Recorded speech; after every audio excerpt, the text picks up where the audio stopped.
Welcome back everybody to Brighouse Town TV. We've got Villy here today just to talk about tonight's game.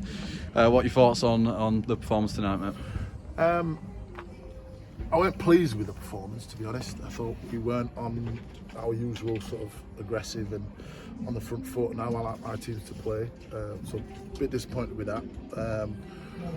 But despite that, you know, we were on the there were a lot of chances in the game.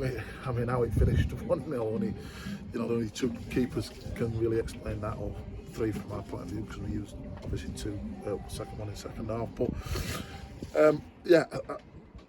From our point of view, yeah, really disappointed in our sort of out of possession stuff. That's where I'm really frustrated. I thought first half were, you know, fairly even. That's why it was sort of 0-0. They had chances, we had chances. Neither team took them, and it, you know, it was a fair reflection of a 0-0 in the first half. Second half, I thought they started the brighter. They had come out of the traps, and we didn't match that all the second half, really. In regard to that sort of attitude and that mentality. So, you know, I told them in no uncertain terms that was unacceptable. But despite that, you know, we created lots of chances. Well, both teams created lots of chances in the game.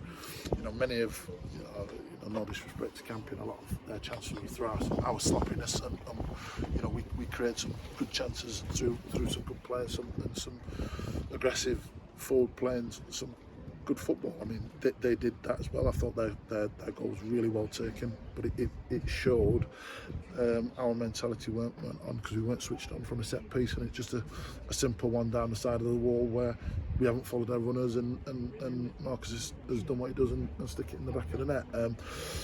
So yeah, yeah.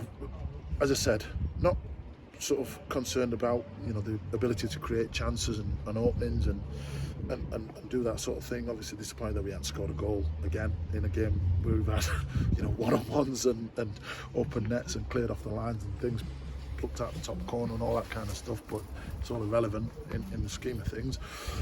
One thing I'm disappointed with is the work rate of the team. It wasn't quite there today, and it'll obviously clearly be addressed. It's, you know, I've let the lads know, and that has to be a base minimum for how we approach games. And today we were outworked, certainly in the second half. So we had a few go off injured tonight and a couple of walking wounded. Sorry. Yeah. Have we got any updates on their injuries? Yeah, we've got quite a few, obviously, you know, carrying groins, and we've got obviously a couple missing tonight. Obviously Crookie is a big miss because he's had a sort of an accident where he's sort of got a big gash in his leg, and he might need to have a skin graft. So we are quite, it does mean we're quite light now. So we're gonna have to assess a couple of them over the weekend and see where we are. But yeah, yeah, we you know, the likes of Curtis and obviously, you know, Crookie today, and Jamie on holiday, and lads on holiday and stuff, and yeah, it's not great in that respect. But it just means we have to sort of dig a bit deeper and use what we've got. Right, well, unlucky for tonight, mate, but enjoy the rest of your weekend, Paul. Brilliant. See you later. Cheers, mate.